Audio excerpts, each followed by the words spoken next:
을지 연습은 우리 정부가 키를 잡습니다. 민관이 합심해 군사작전을 지원하고 물자 동원 절차를 속달하는 등 범정부적 국가 비상사태 대응력을 점검하는 겁니다. 청와대는 한미연합훈련에 이어 정부 주관의 을지 연습도 유예하는 방안을 검토하고 있습니다. 김의겸 청와대 대변인은 이전처럼 하거나 연습 성격을 바꾸거나 한미훈련과 함께 중단하는 방법을 고려하고 있다면서 취소 가능성을 열어두었습니다. 정부가 을지 연습 중단을 확정하면 한반도 유사시에 대비한 모든 민관군 훈련이 조정되게 됩니다. 김정은 국무위원장이 세 번째로 중국을 방문한 시점에 북한의 핵미사일 개발과 한미연합 훈련을 동시에 멈추자는 중국의 이른바 쌍중단 주장이 전적으로 수용되는 모양새입니다. 청와대는 풍계리 핵실험장 폐기를 비롯해 북한이 실천적이고 선제적으로 비핵화 의지를 보여준 점을 감안했다고 설명했습니다. 그러면서 북한이 비핵화를 실천하고 대화 기조를 유지하는 한 군사연습은 계속 유예될 것이라고 밝혔습니다. 또 한미 정부가 훈련 중단으로 북한의 행동에 호응한 만큼 추가 비핵화 조치에 나설 것으로 기대했습니다. 이런 가운데 청와대는 김 위원장의 세 번째 방중을 미리 파악하고 있었다고 밝혔습니다. 북한과 중국 소식을 충분히 듣고 있으며 우리 정보 수집 능력이 상당하다고 설명했습니다. 또 북한이 우리보다 중국과 밀착 관계를 형성한다는 시각엔 눈에 보이는 것이 전부가 아니라며 북미 회담 이후 우리 정부도 북한과 회담에 대한 평가와 전망을 여러 채널로 소통하고 있다고 밝혔습니다. YTN 권민석입니다.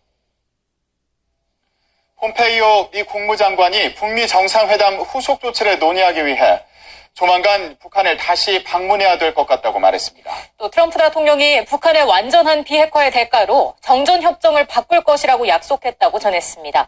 워싱턴에서 김희준 특파원이 보도합니다. 싱가포르 북미 정상회담을 총괄했던 폼페이오 미 국무장관은 북미 공동성명 이행을 구체화하기 위해 할 일이 너무 많다고 밝혔습니다. 그러면서 조만간 평양을 방문할 수 있음을 시사했습니다. There's a lot of work between here and there. My team is already doing it. I'll likely travel back before too terribly long. 북미 공동성명에 명시된 대로 자신과 북측 고위관리 사이에 후속 협상에 나서겠다는 뜻입니다. 폼페이오 장관은 다만 2차 북미 정상회담 가능성에 대해서는 추가로 회담할 필요가 있을지 알기 어렵다며 선을 그었습니다. 북한의 완전한 비핵화 의지와 미국의 체제 안전 보장 약속은 거듭 강조했습니다. In return for that, the president has committed to making sure that we alter the armistice agreement, provide the security assurances that Chairman Kim needs. 백악관 NSC 관계자는 트럼프 정부가 북미 공동성명의 후속 조치를 조율하기 위한 내부 논의에 착수했다고 확인했습니다. 앞서 트럼프 대통령은 이번 주 폼페이오 장관, 볼턴 국가안보보좌관 등과 북미 회담 후속 세부 사항 논의에 들어갈 것이라고 밝힌 바 있습니다. 트럼프 대통령과 김정은 위원장과의 통화는 아직 이루어지지 않은 것으로 전해진 가운데 북한의 완전한 비핵화 과정을 위한 논의가 급물살을 탈지 주목됩니다. 워싱턴에서 YTN 김유준입니다. 중국 정부가 김정은 북한 국무위원장의 방중을 공식 확인했습니다. 경상 중국 외교부 대변인은 정례브리핑에서 김정은 북한 국무위원장이 오늘부터 내일까지 중국을 방문한다고 밝혔습니다. 경상 대변인은 이어 이번 방문이 북중 관계를 한층 심화하고 중요한 문제에 대해 전략적 소통을 강화하며 지역 평화와 안정을 촉진하는 데 도움이 되길 바란다고 말했습니다. 김정은 북한 국무위원장의 중국 방문과 관련해 청와대는 북한과 중국의 상황에 대해 우리 정부가 충분히 소식을 듣고 있다고 밝혔습니다. 김의겸 청와대 대변인은 오늘 브리핑에서 김정은 위원장의 방중에 관한 정보가 있느냐는 질문을 받고 우리의 정보 수집 능력이 상당하다며 이같이 말했습니다. 청와대 고위 관계자는 일단 김정은 위원장의 방중과 관련해 청와대가 따로 설명할 사안은 아니지만 북미 정상회담 결과를 시진핑 주석에게 설명하기 위한 게 아니겠느냐고 관측했습니다. 남북이 15년 만에 통일 농구 경기를 재개하기로 했습니다. 김정은 북한 국무위원장이 남북 정상회담에서 제안한 농구 교류가 다음 달에 현실화되는 겁니다. 보도에 이형원 기자입니다. 남북이 판문점 남측 평화의 집에서 열린 체육회담에서 통일 농구 경기 재개에 합의했습니다. 지난 2003년 평양 정주영 체육관 개관 기념 친선전 이후 15년 만입니다. 남북을 오가기로 했는데 다음 달에는 평양, 가을에는 서울에서 남북 혼합 경기와 친선 경기 형식으로 열립니다. 한 달도 채 남지 않은 평양 대회에는 남측 선수와 지원단 등 100여 명이 파견될 예정입니다. 7월 3일부터 7월 6일까지로 그렇게 합의를 봤습니다.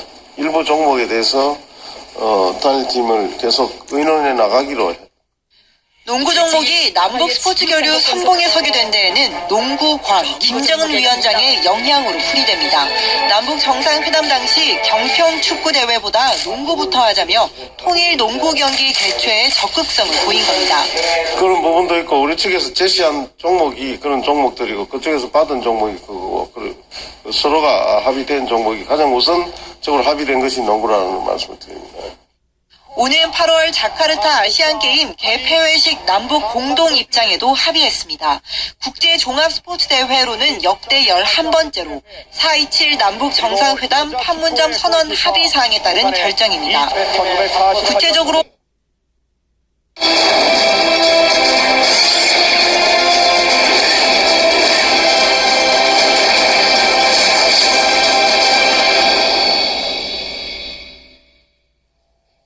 무기력한 패배 가운데 대표팀 에이스 손흥민 선수의 부진은 더 아쉬웠습니다. 다만 대량 실점 위기를 막아낸 골키퍼 조현우의 선방은 패배 속에서도 빛이 났습니다. 김평정 기자입니다.